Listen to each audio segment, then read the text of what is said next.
Hey. Ocala.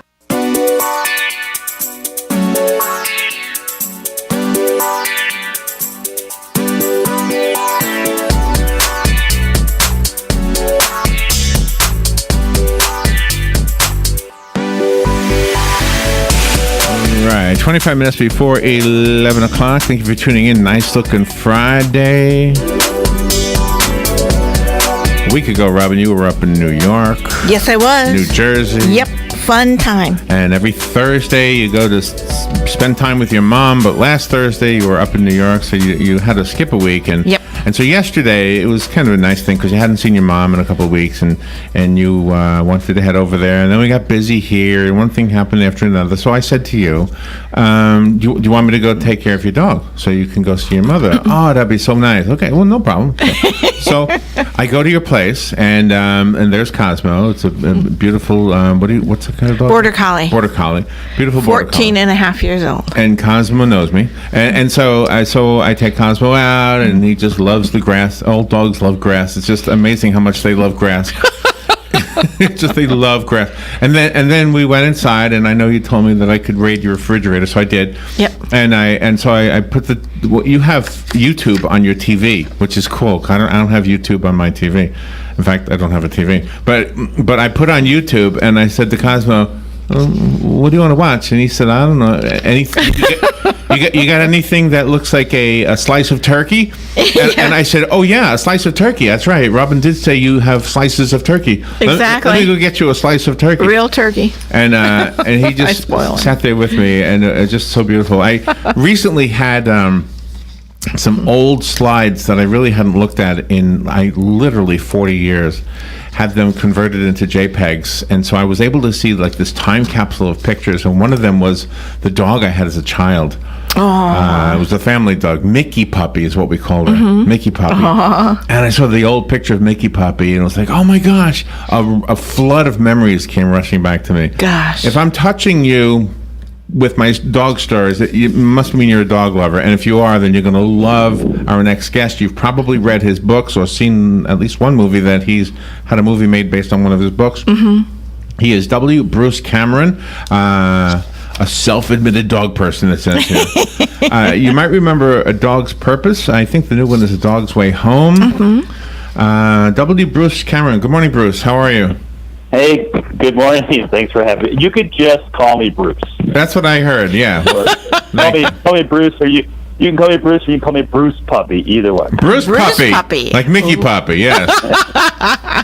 Yeah, that would sound kind of weird. I don't think I'll do that. You want to know something? We did a fundraiser for our community a few months ago, and it was called Drawing a Crowd. So we had to draw pictures on this big, gigantic piece of paper. And most of them were people's faces, like children or themselves. And somebody wanted me to draw some dogs. Do you know the most popular part of that thing is the dog picture? Yeah. Everybody love the dogs. Everybody loves the dogs. Yeah. Yeah. So thank you for being on. This is an honor. You've got quite a following. I went on Amazon, and people love your books. So the new one is called A Dog's Way Home, and I noticed it was an audiobook, which I'm getting into now, so I'm going to download this. Oh, in the back of the book is you with your dog. What's your dog's name? Yeah. That's Tucker. He's 24 pounds of, I would say, suspect DNA. We don't know exactly what happened to make Tucker. That's funny. I look at it. I would guess a lot of dogs made it over the fence to make Tucker come out the other end. But that's it. That's just All right, I love that. I love that. When A Dog's Way Home, I don't know anything about the story, so tell me a little bit about the story. Well, Dog's Way Home is basically a love story. It's a story of a dog's love for her person. It's a female dog named Bella. Bella is a pit bull mix, and pit bulls are banned by law from Denver. And the law is pretty harsh. If they pick up your dog and they say it's a pit bull, and they will tag it, and if they pick it up again, they'll euthanize it. No, and that's crazy. So it made me cry. Well, yeah. So what happens to Bella is that she's picked up. She's labeled a pit bull, and so her owner knows that he needs to get her out of town until he can find a place outside of Denver, like Boulder or Golden or one of the towns that are pit friendly. But Bella doesn't know what's going on. All that Bella knows is that she's been driven hundreds of miles away, and she's in a house in Durango with some nice people, but these are not her people. And so Bella escapes and heads home. She heads home through the Colorado Rockies, which is hundreds of miles of treacherous terrain and an adventuresome journey that will takes her a couple of years. Wow. How do dogs find their way home? I love stories in the news about dogs that successfully are reunited with their families. But I can't believe they do that to the dogs. The dog I lost, how long ago did my dog die? A year ago. It's just almost 2 years now, I think, right? Oh, okay. Right? I couldn't remember. Yeah, I think so. Yeah. Anyway, she was clearly had pit bull in her somewhere. That would have been horrible. Yeah. She was the funnest thing. She was 16 years old. The funnest thing. Yeah. So are these true stories? I mean, did it? Was it based on a true story? It's based on true facts. It's based on what does happen. It is a story told from the perspective of Bella, the dog, and so it's not, obviously it can't be a true story because I'm not a dog. Oh, okay, right. I've been accused of things. But is that hard to do, to write? Like, do you get criticized for writing that way? Oh yeah, it's not as a writer. Writing A Dog's Way Home, A Dog's Purpose, I find that I fall into, number one, it's really hard to do, and then number two, people castigate it as being too simple of a book because written from the perspective of a dog. They don't write Shakespeare. They're dogs. Tell me about the other one that you sent me. It's called A Dog's Purpose. That had kind of a life of its own, didn't it? Yeah, Dog's Purpose. This is a book that came out several years ago. It was not expected to do very well. It's a dog story. It's a dog story about a dog who reincarnates and remembers each life, and eventually comes to conclude that there must be some sort of purpose to this whole thing, or it wouldn't keep happening. And until he fulfills his purpose, he's going to keep being reborn. So it came out, and it was instantly on the New York Times bestseller list. It eventually found its way to number one on the New York Times bestseller list, and of course it was a movie released last January with Josh Gad and Dennis Quaid and some wonderful dogs, and that did very well. Were you part of the movie making process? Yes, my wife and I wrote. She's a screenwriter. She and I wrote the screenplay together. Oh, nice! Oh, nice! That sounds fun. That must have been somewhat difficult because you have wonderful dialogue in your novels, but to actually either put more dialogue in the screenplay or less dialogue because you see the body language, that must have been hard. Yeah, we live with Josh Gad as the voice of the dog, and so Josh is sort of narrating from the dog's point of view what's happening in The Dog's Purpose. It's a really fun family movie. I mean, I get so much email from people who just delighted at taking their grandmother or their grandson to the movie. It's that kind of movie. You don't have to worry about there being any content that anybody would find objectionable. So it's really fun. Do you have a situation now where you're typecast as far as an author goes, or do you have a second name you write under so that you don't have to worry about that typecast? Something an actor doesn't have the luxury of. Mm-hmm. You can't give yourself a different name and think. Yeah. Do you do that? Do you write under a different name? No, I don't. I write under my own name. I have some other books that my publisher insisted on putting a dog on the cover, regardless of the fact that they weren't really about dogs. I have so I have been typed. I'm the dog book guy. I wrote a mystery series. They put a dog on the cover. What? I wrote a story of yeah. That's crazy. Well, that's it. Yeah. But there's no dog in the story. Well, there are dogs in the story. Here's the thing: the people I write about are real people, and they've got dogs. And a lot of times, I'll be sitting there and watching a movie about some family, and I'll say, "Where's their dog?" I mean, I get why James Bond doesn't have a Chihuahua, but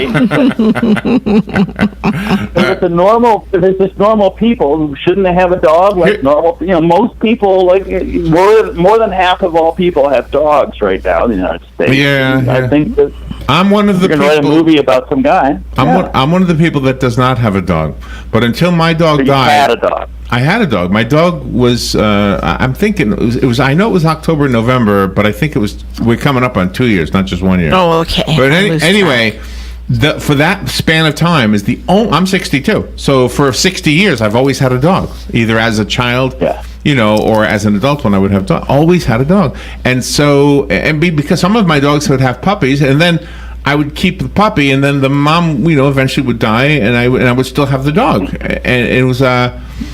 It's hard to read these. I haven't read the books, to be honest with you, but it's hard to read the descriptions and what I know about the books without saying to myself, "Oh man, I got to get a dog." It's hard to go watch Robin's dog without going home and saying, "Oh man, I should get a dog." I love.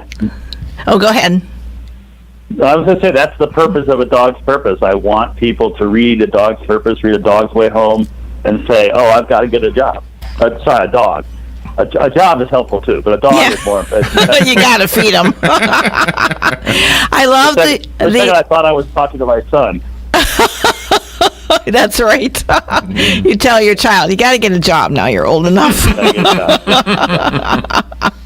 I love the different scenarios in the book. I mean, you have the human characters, and some have names, some have descriptive names like Breadman, and then Bella will encounter kittens and learn about the kittens, and then there are the coyotes that come on the scene, and it's a totally opposite experience. You do such a fabulous job with that. It's very visual. Yeah, you're talking about A Dog's Way Home. It's an adventure story, and it is a love story, as I said. And if you think about it, the Rocky Mountains it's a very harsh environment. It's just, for a dog, a domesticated creature like a dog, it's an impossible situation. So for Bella to survive, some extraordinary things happen, and it's worth the read. I think your listeners would really enjoy A Dog's Way Home. It too was a New York Times bestseller. And the way and the way Bella touches the life of the humans that she encounters, it was emotional for me, I got to tell you. Yeah, I have been told my books make people feel these emotions, especially I've got to go get a dog. That's why I'm ready to read them. Let's see. The book is called A Dog's Way Home, and it's written by W. Bruce Cameron.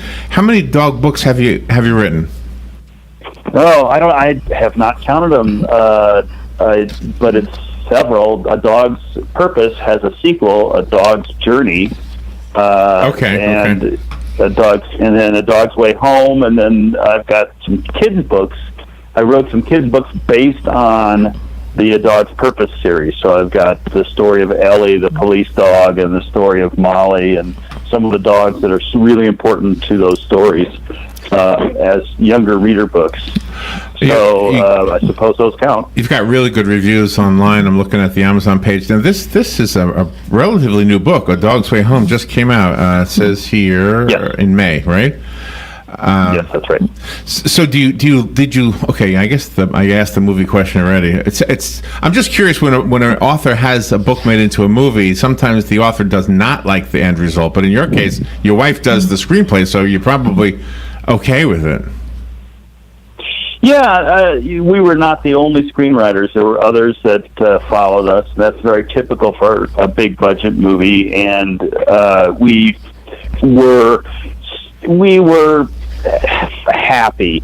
I mean, it is true. The first, you start off by deciding what you're going to throw out of the original story, because you can't possibly take a book-length story and turn it into a movie. That would be 9 hours long. No one could sit through that. So that's the first part of the process. Right. You're chopping stuff and throwing it all out. Yeah. But if you're emotionally capable of doing that, then the next problem is that as soon as you're completely done and it's perfect and you hand it in, and then over the intervening years, various people will apply their talents and their interpretations to what you've written. So what you see up on the screen is an entirely different art, and so I'm very happy with how it turned out. Yeah. Could you have seen this coming? The fact that you are known as the dog guy, was there something in your childhood that may have been a clue? No, I was always the humor guy. I was writing humor books, and I wrote 8 Simple Rules for Dating My Teenage Daughter, and it became a TV show, and that's what I was doing. I was writing funny stuff. Oh, wait a minute. Yeah, that means you've been on our show before. Yeah. Oh my gosh! I always forget who's been on the show. Well, thank you for being on again. You know what I do? You guys, go ahead. You made my career. You know what I like to do? You know how you get bummed out sometimes? I'm telling you, the thing that I in the intro I mentioned YouTube. I really do look at YouTube quite a bit, and if I'm bummed out, I all the time I'll type in the little search thing, funny dogs. It'll break me out of a little, if I'm in a little slump or whatever. If I see a dog, trying to get through a door holding a stick and just can't get through the door, I'll crack up every time. I think what you're doing with your books also is that you're bringing more awareness about the jobs that dogs do. Because we know through history books they served in the different wars, and right now they serve with law enforcement. But I think a new awareness was brought when 9/11 happened, because then there was the focus on recovery, and the dogs seemed to be in the forefront of everything. Yes, there's no question that dogs, we evolved with dogs. We were at one point about 30,000 years ago, we were not doing well on the planet. The ice age had come thundering down out of the north. We were using stone tools. We were the smallest predators on the planet, weakest, and we were basically lunch for all the other animals. And we formed a partnership with the wolf, which evolved into the domesticated dog. And so, because of that partnership, we were able to hunt, we were able to survive, we were able to prevail. But along the way, those of us who got along better with dogs had a evolutionary advantage over the ones who could not work well with dogs. And so, in the end, we've evolved to be with each other. And I think while that was happening, the cats were looking and saying, "Wait a minute, they're getting free food. I want some of this action." Somebody told me once that the cat is the only animal that domesticated itself. I don't know if that's true or not. Have you heard that? Yeah. And they keep crossing. They keep going back. Do you have a cat? I've had cats in the past. Cats, and I loved my cat. My cat didn't seem to really care about me very much at all. It really was. I think it was not the favorite servant in the house. But Bella likes cats, right? The dog? Bella is a dog who loves cats. The dog's way home. She starts out, because of situations, she winds up being raised by cats. And then she's discovered under an abandoned house, and her human takes her. And his name is Lucas. And Lucas found Bella because Lucas was trying to save the cats under this abandoned house. And so her whole life is bound up with cats. And that's part of the key to her survival when she winds up finding herself lost and alone. I love the fact that your book also makes us smile really big, because you've got very, very warm scenarios in the book also. When you and your wife were writing the screenplay for the book prior to this one, A Dog's Purpose, did you write a scenario, and then did she take that scenario and say, "Oh, it would be better this way"? Did you have that kind of conflict?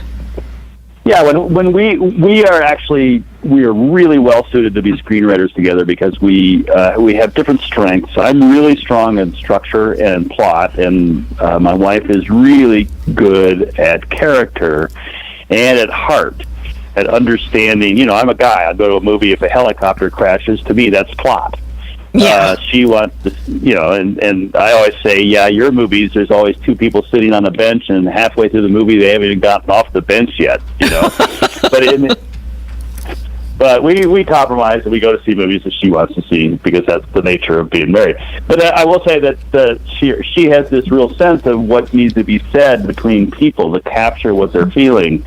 That she's so good at that. So when we sit down to write together, we agree on an outline. One of us will do the first pass, and we just sort of pass it back and forth. We don't sit there and sweat over each word together. We actually just sort of say, now it's your turn, now it's my turn, now it's your turn. And it has always worked for us. Oh, my. Do you talk to your dog? Oh, yeah, constantly. Just like you're talking to us. Yeah. Or do you use like doggy language? Hey, you're a good boy. You do that? Or do you just talk? Yeah. I was talking to Robin's dog last night, just the way we're talking right now. Yeah, he understands. Yeah. Cosmo understands. Yeah, they do. Yeah. Seems like it. My dog is my financial advisor.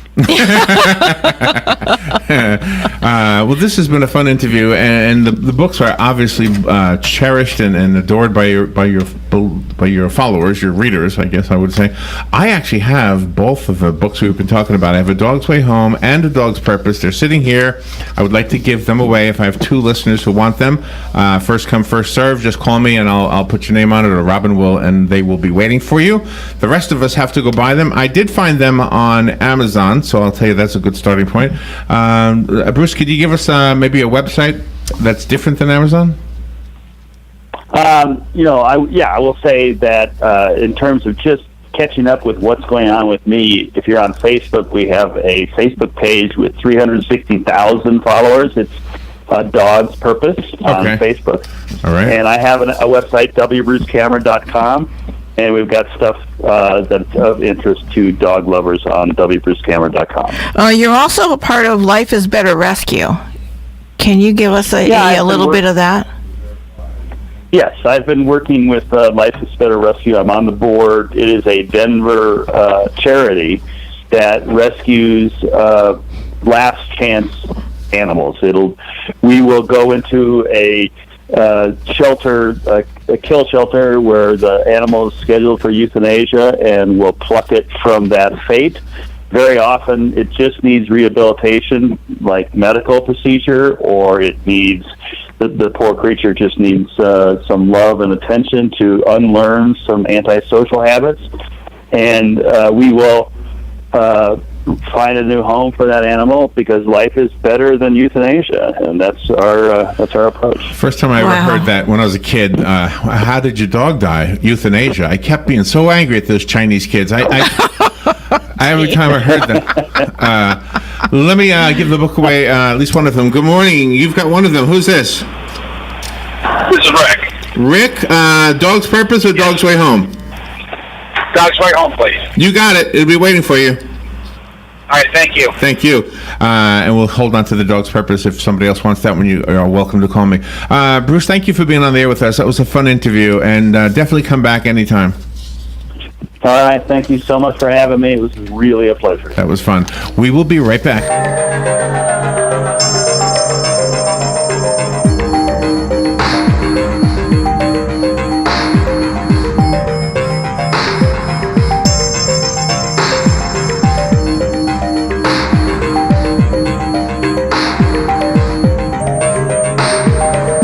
Here is your 30-second news brief. Florida carried out its first execution in more than 18 months yesterday. Florida's tourism marketing agency is under fire for paying nearly $441,000 in employee bonuses this summer. A 6-foot alligator was discovered at Shady Hill Elementary School yesterday morning. A trapper relocated the animal before any students arrived. And Mickey's Not-So-Scary Halloween Party debuts this evening at the Magic Kingdom and runs through November 1st. And that is your news brief from The Source. WOCA The Source presents Friday Night High School Football with Galen Unold and Darren Irwin, featuring Trinity Catholic High School. Brought to you by Automax on the corner of 17th and Easy Street. Quality cars with outlet prices. By Verizon Wireless, authorized retailer Matt Wilkerson, where he comes to you in Marion County. By Ocala Aviation, located at the Ocala Airport, where you too can learn to fly. And by Life South Community Blood Center, save lives, give blood. Broadcasting from the Paddock Mall Studios, this is WOCA, Ocala, Gainesville, The Villages, 1370 AM, 96.3 FM, The Source. Fox News Radio, I'm Lillian Wu. A lot of people clearing out ahead of Hurricane Harvey, which is churning toward the Texas Gulf Coast.